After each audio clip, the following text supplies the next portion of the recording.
আসসালামু আলাইকুম, শুভ সকাল।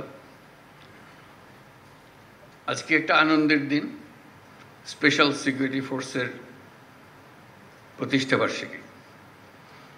সে আনন্দ নিয়েই আজকে আমাদের যাত্রা শুরু, কিন্তু বৃষ্টি আসাতে কিছু অসুবিধারও সৃষ্টি হয়েছে। সামনে দেখলাম খুব সাজানো গোছানো হয়েছে, কিন্তু আমরা ব্যবহার করতে পারবো কিনা সেটা। তো বৃষ্টি আমাদেরকে দমাতে পারবে না, আমাদের উৎসাহকে দমিয়ে রাখতে পারবে না। আজকে আনন্দের বিশেষ কারণ আছে। যে সিকিউরিটি ফোর্স, স্পেশাল সিকিউরিটি ফোর্সের কথা আলাপ করছি, তার বৈশিষ্ট্যকে কেন্দ্র করে। এটার বৈশিষ্ট্য হলো, আমি যতটুকু বুঝি, সর্বোত্তমকে একত্র করা। আমাদের ফোর্সেসের যত জায়গা, যত কিছু আছে, যারা আছেন তাদের মধ্য থেকে বেস্ট অফ দ্য বেস্ট, তাদেরকে একত্র করে জাতির সর্বোচ্চ পর্যায়ে আমাদের প্রস্তুতি, আমাদের সাহস, আমাদের কাজে দক্ষতা, এটাকে ডিফাইন করা। এটাই হলো special forces, special security force. এটা আমার দৃষ্টিতে অনেকটা অলিম্পিকের মতো, যে ন্যাশনাল অলিম্পিকে দেশের সেরা যারা ক্রীড়াবিদ তারা এসে প্রতিযোগিতায় নামে, তার মধ্যে থেকে সর্বোচ্চ বাছাই হয়। সে বছরের সর্বোচ্চ, কিন্তু জাতির সর্বোচ্চ। এই বছরের সর্বোচ্চ জাতির সর্বোচ্চ নাও হতে পারে। জাতির সর্বোচ্চ হয়তো 3 বছর আগে একজন ডিফাইন করে গেছে, এখনো সেখানে পৌঁছে নেই, এবার পৌঁছতে পারেনি। কাজে আমরা ক্রমে ক্রমে জাতির সর্বোচ্চটা ডিফাইন করি, এই যে আমরা প্রস্তুতি নিতে পারি। সেটা শারীরিক, সেটা মানসিক। এই ক্ষেত্রে শারীরিক, মানসিক এবং প্রযুক্তিগত আমাদের বেস্ট কি, আমাদের সর্বোচ্চ কোথায়, সেটাকে ডিফাইন করে। তো কাজেই এইরকম একটা ফোর্স, তার প্রতিষ্ঠা বার্ষিকী আমাদের জন্য এটা মস্ত বড় আনন্দের দিন, উৎসাহের দিন, উৎসবের দিন। এটা শুধু নিজের দেশে, যে বললাম একটা ন্যাশনাল অলিম্পিক, কিন্তু একটা গ্লোবাল অলিম্পিকও আছে, ওটাও মনে রাখতে হবে। আমাদের নিজেদের জাতীয় সর্বোচ্চতে সন্তুষ্ট থাকলে হবে না, সেই জাতীয় সর্বোচ্চ বিশ্ব সর্বোচ্চের মধ্যে কোথায় আছে। আমরা জাতীয় সর্বোচ্চ দেখলাম আমরা কোথায় কি আছি, কিন্তু দেখা গেল বিশ্ব সর্বোচ্চ বহু উপরে। কাজে আমাদের চেষ্টা করতে হবে যে আমরা জাতীয় সর্বোচ্চ আর বিশ্ব সর্বোচ্চের মধ্যে কেন দূরত্ব বেশি না থাকে। আমরা নিজেদেরকে সর্বোচ্চ ডিফাইন করলাম, নিয়ে আসলাম, উৎসব করলাম, সঙ্গে সঙ্গে ওই প্রতিযোগিতা আমাদের মনে থাকতে হবে, বিশ্ব প্রতিযোগিতা। এটা হলো স্পেশাল ফোর্সের একটা নিজস্ব দায়িত্ব আছে, সেটা পালন করবো, অবশ্যই করবো। কিন্তু সঙ্গে সঙ্গে আমাদের ওটাও মনে রাখতে হবে, এই দায়িত্ব পালন করার ঘটনা না ঘটতে পারে, ঘটার সম্ভাবনা ক্ষীণ, কিন্তু প্রস্তুতি হবে আমাদের বিশ্ব সর্বোচ্চের পর্যায়ের মধ্যে। তো সেটাই আনন্দের জিনিস আজকে, যারা আমরা আমাদের এই স্পেশাল সিকিউরিটি ফোর্সেসের মধ্যে আছেন, তারা সে বিশ্ব প্রস্তুতিতে, বিশ্ব মানে আমরা কোথায় আছি সেটার যাচাই করে, এবং সেই প্রস্তুতি মানসিকভাবে তৈরি থাকা। আমরা শুধু জাতীয় অলিম্পিকে খেলতেছি না, আমরা বিশ্ব অলিম্পিকও খেলতেছি। সব দিক থেকে আমরা দেখব, যাচাই বাছাই করে সেটা। তা না হলে জাতি হিসেবে আমরা উপরে উঠতে পারবো না। এটা সুবিধা হলো এটা অল্প, এই যে 500 জন 400 জন, এই 400 জন 500 জনকে দিয়ে বাকিদের উৎসাহিত করা, এই ফোর্সকে দিকে অন্য ফোর্স উৎসাহিত করবে, আমাদের লেভেল অতটুকু, ওখানে যেতে হবে। কাজেই এই সামনে থাকার যে দায়িত্ববোধ, শীর্ষে থাকার যে আনন্দ, যে দায়িত্ব, সেটা যেন আমরা পালন করতে পারি, সেটাই হলো আজকের প্রতিষ্ঠা বার্ষিকীর সবচেয়ে স্মরণীয় বিষয়, যে আমরা সেখানে সেই মাপে আমরা কোথায় আছি। আমি অভিনন্দন জানাচ্ছি সবাইকে এই ফোর্সেসের অংশভূত হওয়ার জন্য।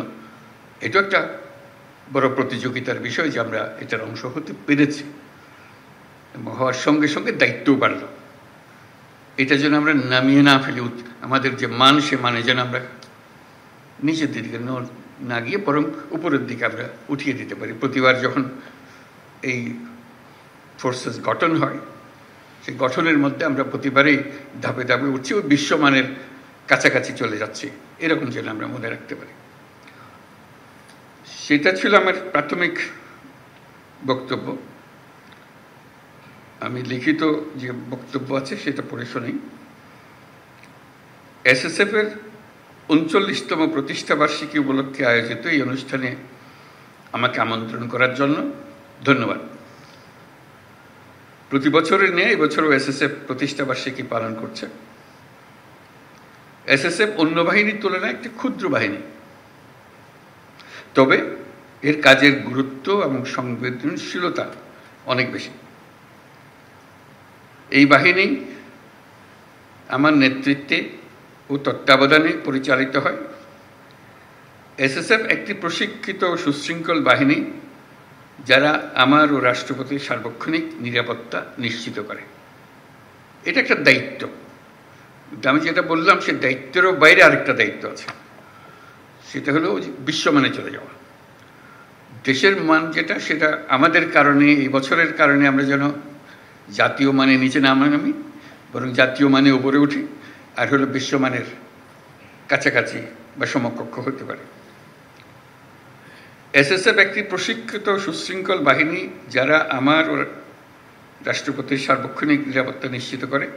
বিগত 10 মাসে এসএসএফ দেশে বিদেশে অনেকগুলো গুরুত্বপূর্ণ দায়িত্ব দক্ষতার সঙ্গে পালন করেছে। আমি এসএসএফ এর সার্বিক পেশাদারিত্ব এবং আন্তরিকতা নিয়ে সন্তুষ্ট। এই জন্য এসএসএফ এর সকল সদস্যকে আমার ধন্যবাদ জানাচ্ছি। এসএসএফ বঙ্গভবন সহ আমার বাসস্থান, কার্যালয় এবং সকল ধরনের গমনাগমনের নিরাপত্তা নিশ্চিত করে। এছাড়াও ঢাকার অভ্যন্তরে এবং বাইরে বিভিন্ন অনুষ্ঠানে নিরাপত্তা নিশ্চিতের পাশাপাশি অনুষ্ঠান সুষ্ঠুভাবে সম্পাদনেও উল্লেখযোগ্য ভূমিকা রাখে। সম্প্রতি কক্সবাজার এবং রোহিঙ্গা ক্যাম্প পরিদর্শন, চট্টগ্রাম বন্দর, চট্টগ্রাম বিশ্ববিদ্যালয়ের সমাবর্তন অনুষ্ঠানে এসএসএফ অন্যান্য বাহিনীদের সাথে সমন্বয় করে সফলভাবে নিরাপত্তা নিশ্চিত করেছে। শুধু দেশের অভ্যন্তরেই নয়, দেশের বাইরেও আমাদের রাষ্ট্রীয় সফরগুলোতে এসএসএফ বিভিন্ন দূতাবাস এবং সংশ্লিষ্ট দেশের প্রটোকল ও নিরাপত্তা বাহিনীর সাথে একযোগে কাজ করে সফরসমূহ সাফল্যমণ্ডিত করেছে। এছাড়াও বাংলাদেশে আগত মালয়েশিয়ার প্রধানমন্ত্রী, পূর্ব তিমুরের রাষ্ট্রপতি ও জাতিসংঘের মহাসচিবের রাষ্ট্রীয় সফরের সামগ্রিক নিরাপত্তা এই বাহিনী অত্যন্ত সফলতার সাথে সম্পন্ন করছে। সেজন্য আমি সবাইকে ধন্যবাদ জানাচ্ছি এই উপলক্ষে। বর্তমান বিশ্বে আধুনিক প্রযুক্তি ও তথ্য আদান প্রদান খুব সহজ হবার কারণে নিরাপত্তা হুমকির ধরন ও প্রকৃতি দ্রুত পরিবর্তনশীল। তাই শতভাগ নিরাপত্তা প্রদান করা খুবই চ্যালেঞ্জিং একটা বিষয়। বিভিন্ন সীমাবদ্ধতা সত্ত্বেও এসএসএফ সুষ্ঠুভাবে নিরাপত্তা নিশ্চিত করছে। আমি আশা করি এসএসএফ নিয়মিত বিভিন্ন ধরনের নিরাপত্তা হুমকি পর্যালোচনা করবে এবং সেগুলি মোকাবেলা করার জন্য যাবতীয় প্রস্তুতি গ্রহণ করবে। সম্প্রতি এসএসএফ যমুনার সাইবার নিরাপত্তা ব্যবস্থা সুসংহত করেছে। আমি আশা করি এসএসএফ একইভাবে এই কার্যালয়ের সাইবার নিরাপত্তা ব্যবস্থা উন্নত করবে। এসএসএফ একটি পেশাদার বাহিনী হিসেবে উন্নত প্রশিক্ষণ, উন্নত প্রযুক্তি, উন্নত মনোবলের সন্নিবেশে দিন দিন আরও উন্নতি সাধন করবে, এই আমার আশা। নিরাপত্তার খাতিরে এসএসএফকে বিভিন্ন ধরনের সীমাবদ্ধতা আরোপ করতে হয়, যা অনেক সময় জনভোগান্তির সৃষ্টি করে। এটা যে কোনো নিরাপত্তা বাহিনীকেই করতে হয় নিরাপত্তার খাতিরে। অতীতে শাহজালাল আন্তর্জাতিক বিমানবন্দরে বিএপি ফ্লাইটের জন্য প্রায় 1 ঘন্টা সকল ফ্লাইট অপারেশন বন্ধ থাকত। এতে করে অনেক ধরনের জটিলতার সৃষ্টি হতো। আমি এই নিষেধাজ্ঞা তুলে দিয়েছি। এতে সাধারণ যাত্রীদের ভোগান্তি লাঘব হবে, কিন্তু এসএসএফের দায়িত্ব বেড়ে গিয়েছে। আমি মনে করি জনবিচ্ছিন্ন না হয়ে বরং জনসংযোগ ও নিরাপত্তার মেলবন্ধনের মাধ্যমেই এসএসএফ তার উপর অর্পিত সকল দায়িত্ব সফলতার সঙ্গে পালন করে যাবে। আমি জেনে আশ্বস্ত হলাম যে এসএসএফের প্রশিক্ষণ, অস্ত্র ও সরঞ্জামাদির আধুনিকায়ন প্রক্রিয়া চলমান রয়েছে। বিশেষ করে গত 5ই আগস্ট 2024 তারিখে এই বাহিনীর কিছু যানবাহন ও সরঞ্জামাদির ক্ষয়ক্ষতি হয়েছিল, যা অল্প সময়ের মধ্যে কার্যক্ষম করা হয়েছে।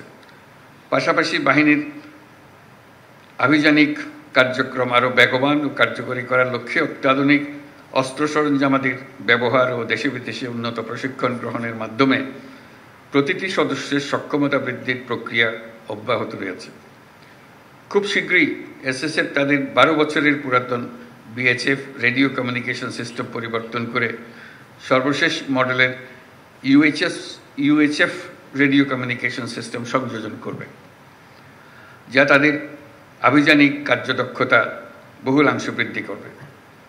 আমি জেনে খুশি হয়েছি যে এসএসএফের অত্যাধুনিক ইনডোর ফায়ারিং রেঞ্জের কাজ প্রায় সমাপ্ত এবং আগামী মাস থেকে এটা ব্যবহার করা সম্ভব হবে।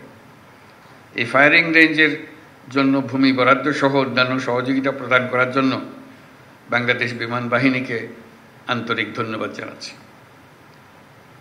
প্রিয় এসএসএফ সদস্যবৃন্দ, আমি জানি এসএসএফকে সার্বিক নিরাপত্তা নিশ্চিত করতে বিভিন্ন আইনশৃঙ্খলা রক্ষাকারী বাহিনী, সামরিক বাহিনী, পিজিআর ও গোয়েন্দা সংস্থাসমূহের উপর নির্ভর করতে হয়।